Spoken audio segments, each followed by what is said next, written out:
isang malamig na araw ng taglamig sa lungsod ng London, ang sikat na Wonka Chocolate Factory ay naghahanda ng mga bagong bar na ipapamahagi sa mga tindahan sa buong mundo. Ang 5 sa mga bar na ito ay ginawaran ng gintong tiket na magbabago sa magdamag sa buhay ng sinumang makakahanap nito. Na si Charlie Bucket ay isang ordinaryong batang lalaki. Mula sa isang napakahamak na pamilya, nakatira siya kasama ang kanyang mga magulang at lolo't lola sa isang lumang bahay at halos araw-araw ay halos wala silang makakain. Gayunpaman, si Charlie ang pinakamaswerteng lalaki sa mundo. Hindi pa niya alam ang kanyang ama ay isang empleyado sa isang toothpaste pabrika at bagamat siya ay nagtatrabaho ng husto, ang kanyang sweldo ay kakilakilabot sa gabi. Pagdating niya sa bahay, hinalikan niya ang kanyang asawa na naghahanda ng sopas ng repolyo at pumunta upang makipag-usap kay Charlie. Sa araw na iyon, dinala ni Mr. ay karaniwang ginagamit sa isara ang tubo ng toothpaste na tuwang-tuwa na kinuha ng binata ang mga piraso at sa wakas ay nagawa niyang tapusin ang kanyang pabrika. Itinayo niya ang buong pabrika ng chocolate gamit ang maliliit na pirasong iyon na nagtrabaho ang kanyang lolo Joe para kay Willy Wonka. Noong bata pa siya, ang may-ari ng pinakamalaking pabrika ng tsokolate sa London na nagsimula sa isang solong maliit na tindahan sa lungsod. Gayunpaman, nagustuhan ng buong mundo ang kanyang mga matatamis. Ang kanyang mga imbensyon ay hindi kapani-paniwala. Sa sandaling nakahanap pa siya ng paraan upang makagawa ng tsokolate na ice cream na nananatiling frozen ng ilang oras sa labas ng freezer. Pagkatapos ng Wonka, nagpa siya na magtayo ng isang pagawaan ng tsokolate na kilala bilang ang pinakamalaking sa buong mundo. Ang tagumpay nito ay napakahusay na ang prinsipe ng Pondicherry ay nagsulat ng isang liham kay Mr. Wonka na humihiling sa kanya na pumunta sa India upang magtayo ng isang palasyo na ganap na gawa sa tsokolate. Ang gusali ay magkakaroon 100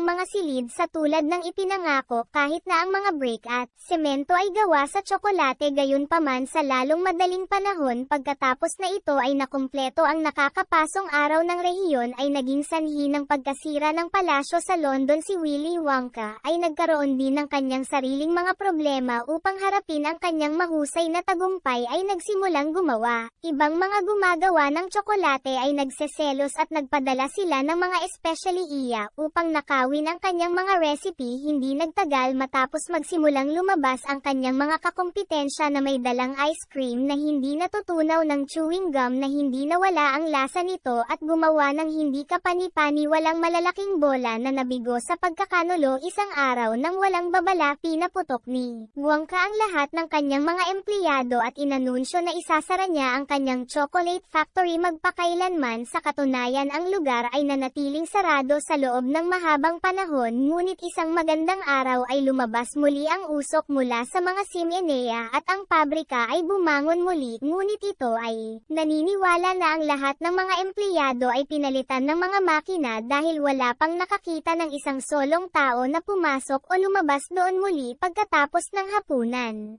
Nagpaalam si Charlie ng magandang gabi sa kanyang mga lolo't lola at natutulog sa mga oras ng madaling araw. Ang ilang mga tao ay ipinadala ng ipinakalat ni Wonka ang mga poster sa paligid ng bayan. Ipinahayag ni Wonka na nagpasya siyang payagan ang 5 bata na bumisita sa kanyang pabrika sa taong iyon. Bukod pa rito, ang isa sa mga batang ito ay makakatanggap ng espesyal na premyo na mas mahusay kaysa sa anumang may isip nila sa balita na isang reporter. Nag-aanunsyo ng pagkakaroon ng 5 golden ticket na nakatago sa loob ng 5 pakete ng Wonka Chocolate Bars. Ang mga bar na ito ay maaaring nasa anumang tindahan sa anumang lungsod at bansa sa planeta. Sa sandaling ipahayag ang balitang ito na ang mga tindahan ng candy ay puno ng mga bata at maging sa mga matatanda. Sa paghahanap ng premyong tsokolate, days later, si Augustus Gloop ang naging unang anak sa Germany na nakahanap ng gintong tiket para ipagdiwang ang tagumpay na ito. Sinabi niya sa mga mamamahayag na kumain siya ng mas maraming tsokolate sa England. Veruca Salt, isang babae mula sa isang napakayamang pamilya, ay naging pangalawang nanalo. Sa sandaling sinabi ng kanyang anak na babae na gusto niyang manalo ng isa sa mga gintong tiket na ito, nagsimulang bumili si Mr. Salt ng libo-libong mismong Wonka Bar at inutusan ang kanyang mga manggagawa na buksan ang lahat ng ito 3 araw pagkaraan ang tiket ay natagpuan mula noong kaarawan ni Charlie sa susunod na linggo ay nagpa siya. Ang kanyang mga magulang na dalhin ang kanyang regalo at bigyan siya ng isang Wonka chocolate bar. Lahat ay nasa sabik tungkol sa posibilidad na mahanap ni Charlie ang gininto ang tiket ay dahan-daang binuksan ng bata ang pakete ngunit nang alisin niya ang papel na natuklasan niya na hindi siya nabigyan ng premyo na bigo ibinahagi niya ang tsokolate sa kanyang pamilya at ipinagpatuloy ang kanyang buhay pagkaraan ng ilang araw sa kanyang pag-uwi mula sa paaralan. Nalaman niya mula sa pahayagan na ang ikatlong tiket ay natagpuan sa Georgia ng isang batang babae na nagngangalang Violet C. Beauregard, isang junior grand champion na nanalo ng ilang awards sa gum chewing competition sa lungsod ng Denver, Colorado. Nakita ni Mike TV ang kanyang ika-4 na tiket. Habang nanonood ng TV ay nagtanong si Charlie kung bakit hindi pumasok ang kanyang ama sa trabaho at sinabi ng lalaki na nakatanggap siya ng oras ng bakasyon mula sa kumpanya ngunit ang totoo ay tumaas ang kanyang pagkonsumo ng tsokolate na tumaas din ang benta ng toothpaste at ang mga empleyado ay pinalitan ng mga makina. Mamaya tinawag ni Lolo Joe si Charlie at ibinigay sa kanya ang kanyang lihim na kayamanan. Ang matanda ay naglabas ng isang barya na nakatago sa isang bag at hiniling sa bata na bumili ng isa pang chocolate bar. Sa paraang ito ay magkakaroon sila ng isa pang pagkakataon na mahanap ang huling tiket at pagkatapos ay tumakbo si Charlie sa pinakamalapit na tindahan at binili ang unang Wonka bar na nakita niya. Makalipas ang ilang minuto ay umuwi siya nang magkasama siya at ang kanyang lolo ay mabilis na nagbukas ng bar ngunit muli silang hindi nagtagumpay sa pagpunta sa paaralan. Kinabukasan ay narinig ni Charlie ang dalawang lalaki na nag-uusap tungkol sa batang Ruso na natagpuan ang huling ginto.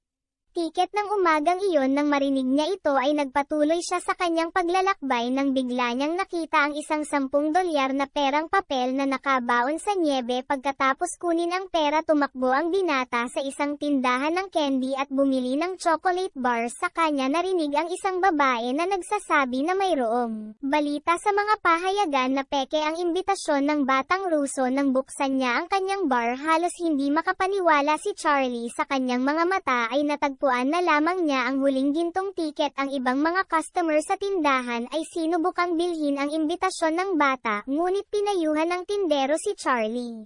Huwag ibigay ang tiket sa sinuman at iuwi ito ng diretso. Nang makita ang imbitasyon ang kanyang lolo ay bumangon sa kama at nagsimulang sumayaw. Pagkatapos ay hiniling sa ama ng bata na basahin ng malakas ang mensahe. Sa oras na ito nalaman nila na ang pagbisita sa pabrika ay magaganap sa susunod na araw at ang bawat bata ay may karapatang magdala ng isang tagapag-alaga kasama. Kaya si Lolo Joe ay handang samahan si Charlie at kinaumagahan ay naghihintay sila sa harap ng mga tarangkahan kasama ang iba pang mga nanalo. Pagkatapos tumawid sa mga tarangkahan ay binati ang mga bisita nang walang iba kundi si Willy Wonka na lumabas pagkatapos ng puppet show na mas parang horror show kung saan nasusunog ang mga puppet. Pagkapasok nila sa pabrika ay hinubad nila ang kanilang coat dahil medyo mainit ang temperatura sa loob. Habang naglalakad sila patungo sa ang unang silid ay nagsimulang magpakilala ang mga bata. Bagamat sinabi ni Wonka na wala siyang pakialam na malaman ang kanilang mga pangalan sa lalong madaling panahon, pagkarating nila sa unang departamento ng pabrika ang lugar ay tila ganap na nakapagtataka kung saan ang lahat ay gawa sa candy at bawat patak ng ang ilog ay gawa sa tinunaw na tsokolate na may pinakamagandang kalidad. Ang talon ay may pananagutan sa paghahalo ng lahat ng tsokolate na iniiwan itong magaan at pinapahangin. Ang hilaw na materyal ay ipinamamahagi sa buong pabrika sa pamamagitan ng mga tubo na sumisipsip ng libu-libong galon kada oras. Matapos ipakilala ang lugar ay pinayagan ni Wonka ang kanyang mga bisita na tikman ang mga matatamis na makukuha doon. Ay ganap na nakakain ang lahat maging ang damo. Dahil hindi siya mahilig sa mga matatamis ay mas masaya si Mike na sirain ang dekorasyon sa silid na iyon. Si Augustus naman ay kumakain ng lahat ng nakikita niya. sa kanyang harapan habang ang kanyang ina ay nag-iingat ng ilang matamis sa kanyang pataka upang kainin mamaya habang dinidilaan ang isang lollipop. Veruca spot sa Mum Talamp ay gumagana at ang lahat ay nagulat sa kanilang maliit na sukat. Ipinaliwanag ni Wonka na siya ang nagligtas sa kanila mula sa Oompa Loompa habang nasa isang ekspedisyon. Ang lugar sa katunayan ay isang saradong gubat na pinamumuguran ng mga pinakamapanganib na nilalang sa mundo upang takasan ang mga mabangis na halimaw na iyon. Karamihan ay koko ngunit ang prutas na ito ay napakahirap at maswerte si Oompa Loompa kung nakakita siya ng 3 o 4 na puno ng kakao sa isang taon. Kapag nangyari ito ay tatanggihan pa nila siya kaya inalok ni Wonka sa pinuno ng Oompa Loompas ang lahat ng kakao na gusto nila. Exchange, kailangan nilang magtrabaho sa kanyang pabrika. Pagkatapos nilang tanggapin ang deal, bumalik ang lalaki sa mga aktibidad ng kanyang pabrika habang si Wonka ay nagkwento kung paano niya nakilala ang Oompa Loompas Augustus na sinamantala ni Augustus ang pagkakataong uminom ng tsokolate at tuluyang nahulog sa ilog pagkalipas ng ilang segundo. Sinipsip ang bata sa tubo na namamahagi ng tsokolate sa buong pabrika at natigil sa sandaling iyon. Ang Oompa Loompas ay nagsimula ng isang kanta habang papunta sila upang iligtas ang matako na batang lalaki na pinalaki nila ang lakas ng pagsipsip kaya na si Augustus ay sinipsip at ipinadala sa fudge room kung saan siya ililigtas. Sinamahan ni Mrs. Gloop ang Oompa Loompefer na umaasang mahahanap muli ang kanyang anak at ang iba pang mga bisita ay sumakay sa isang lancha upang ihatid sa kanilang susunod na destinasyon. Habang nasa biyahe ay tinanong ni Charlie ang tungkol kay Wonka. Pagkabata at ang pagtatanong na ito ay nag-iiwan sa lalaking mapanimdim na si Willy Wonka ay anak ng pinakasikat na dentista sa kanyang bayan na si Wilbur Wonka. Matapos makakuha ng candy mula sa ibang mga bata noong Halloween ay itinapon ng kanyang ama ang lahat sa apoy na nakasuot ng braces ang bata mula noong siya ay napakabata at hindi pa nakasubok ng anumang candy sa kalaunan. Habang naglilinis ng furry place ay nakakita siya ng tsokolate na hindi pa nasusunog at siyang buksan ang balot upang kumagat. Pagkatapos na ang batang lalaki ay nalulong sa matamis at hindi na mabubuhay kung wala ito pagkatapos mahulog. Sa isang talon, nakita ng may-ari ng pabrika at ng kanyang mga bisita ang ilang mahahalagang silid kung saan ginagawa ang mga cream at whipped cream. Sa sandaling iyon ang ilog ay nagiging mas magulo at ang grupo ay dinala pababa sa agos patungo sa silid ng imbensyon kung saan nilikha ang mga bagong candy. Ayon kay Wonka, iyon ang pinakamahalagang silid sa pabrika at nagbibigay daan sa mga bata na pagmasdan ang lahat ng ginagawa sa loob ng unang imbensyon na ipinakita niya ay ang everlasting gobstopper na mas mukhang bola ng snooker na maaari mong sipsipin ang mga ito gaya mo. Gusto at hindi na sila lumiit. Sa susunod na ipinakita niya ang toffee ng buhok. Kung sino man ang maglakas loob na kainin ito sa loob ng ilang minuto, magkakaroon tayo ng bagong bungkos ng buhok na tumutubo sa tuktok ng kanyang ulo, pati na rin ang isang balbas at isang bigete. At least iyon ang ideya. Gayunpaman ang imbensyon ay hindi pa handa, dahil sinubukan ng isang Oompa Loompa ang karamelo noong nakaraang araw at natatakpan ng buhok ang buong katawan. Sa wakas ay ipinakita ng lalaki ang kanyang magic gum. Isang piraso ng gum na ito ay katumbas ng isang buong pagkain. Kaagad nagpa siya si Violet na subukan ito kahit na sinabi ni Wonka na ang chewing gum ay hindi pa handa. Habang ngumunguya ang batang babae ng gum ay lumalabas ang mga bagong lasa sa kanyang bibig. Ngunit nang makarating siya sa blackberry pie dessert ay nagsimulang maging asul ang kanyang ilong at ang kulay ay kumakalat sa kanyang buong katawan. Bilang karagdagan, si Violet ay nagsimulang mamaga at siya ay mabilis na naging mulberry-like an appearance. Just then the Oompa Loompas came to the rescue and start the show. During the musical performance they roll the girl into the juice room where she will be squeezed like an orange. Soon after the small group entered the nut room. Ang empleyado ay responsable para sa paghihimay sa kanila ay mga squirrel na espesyal na sinanay upang suriin kung ang bawat isa ay nasa perpektong kondisyon. Ang mga mani na nasesira o itinapon bago pa man sila mabuksan. Nang makita ang maliliit na daga na iyon, inutusan ni Veruca ang kanyang ama na bumili ng isa sa mga ito para sa tinanong nila ni Mr. Salt si Wonka kung magkano ang gusto niya para sa isa sa mga hayop na iyon. Ang may-ari ng pabrika pagkatapos ay sinabi na hindi ito ibinebenta at nagpasya si Veruca na pumunta doon upang magnakaw ng isang ardilya na tinawag siya ng kanyang ama, ngunit hindi siya pinansin ng batang babae nang magbanta ang batang babae para mahuli ang isa sa mga hayop na iyon. Lahat sila ay nagtitipon upang salakayin siya.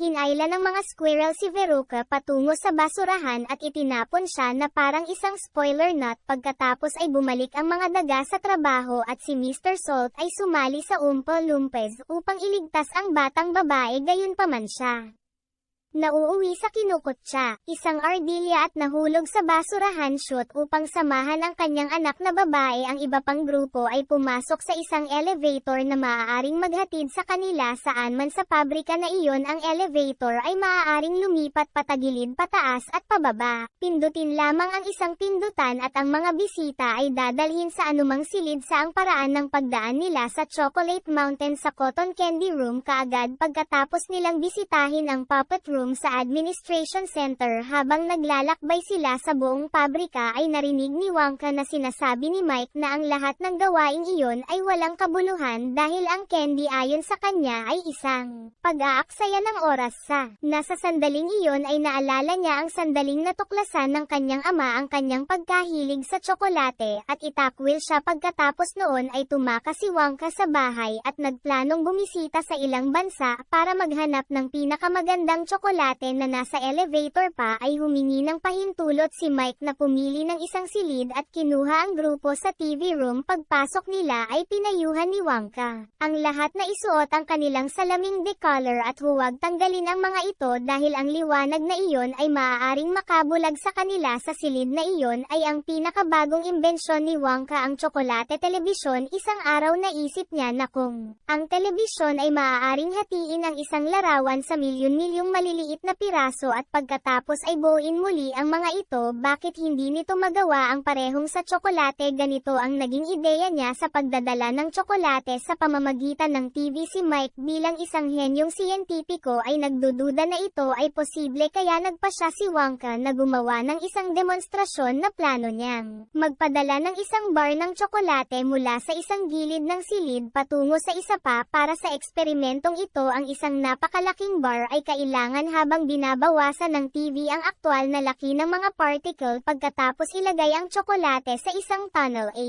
Malakas na liwanag ang dahilan kung bakit ito nawala at nadala sa isang screen kung saan may ilang mga unggoy. Sa kahilingan ni Wonka, si Charlie ay kumuha ng bar at halos hindi makapaniwala si Mike sa kanyang nakita. Kung ano ang dapat ay isang imahe lamang sa screen ay naging isang tunay na chocolate bar. Ito ay ang parehong bar na dinala ng Oompa Loompas. Lumiit lang ito sa laki. Pagkatapos ng biyahe na nasa sabik sa ideya ng teleporting Mike ay pumasok sa tunnel at napupunta sa isa pang channel sa TV kung saan ang Oompa Loompas ang pangunahing atraksyon. Sa kanyang maliit na laki, ang batang lalaki ay iniligtas ng kanyang ama bago siya nawasak at hiniling ni Wonka ang isa sa kanyang Oompa Loompas na dalhin silang dalawa sa taffy puller. Ang kanyang ideya ay iunat ang bata hanggang sa siya ay bumalik sa buong laki. Mayroon pa ang daming makikita sa Chocolate Factory, ngunit si Charlie na lang ang natitira na anak, kaya idineklara siya ni Wonka na panalo at nagpasyang isama siya kasama ang kanyang lolo sa isang espesyal na paglalakbay. Umakyat sila sa itaas na palapag at nabasag ng elevator ang salamin na kisame, gayunpaman ang box ay may propulsion motors, tulad ng isang rocket na pumipigil sa kanila na magkaroon ng nakamamatay na pagkahulog. Habang ang tatlo ay lumilipad sa pabrika na si Augustus at ang kanyang ina ay umalis sa lugar kasama ang batang lalaki na nababalutan ng tsokolate. Pagkatapos si Violet at ang kanyang ina ay lumabas ng pinto, bagamat siya ay bumalik sa kanyang orihinal na laki at mayroon isang mas flexible na katawan. Ang babae ay asul pa rin. Matapos ilabas sa basurahan, umalis si Mr. Salt at Veruca at sa wakas ay umuwi si Mr. TV kasama si Mike sa lumilipad na elevator. Tinanong ni Wonka kung saan nakatira si Charlie. Itinuro ng batang lalaki ang maliit na lumang bahay na sinira nila ang bubong bilang sila pumasok sa bahay at ang mga magulang ni Charlie ay labis na natakot sa hindi inaasahang landing. Habang naghahanap sa kusina ng pamilya, ipinakita ni Wonka na si Charlie ang nanalo bilang isang premyo na ibibigay ng lalaki sa kanya ang kanyang buong pabrika. Lahat ay hindi makapaniwala sa balita, kaya ipinaliwanag ni Wonka kung ano ang ginawa niya.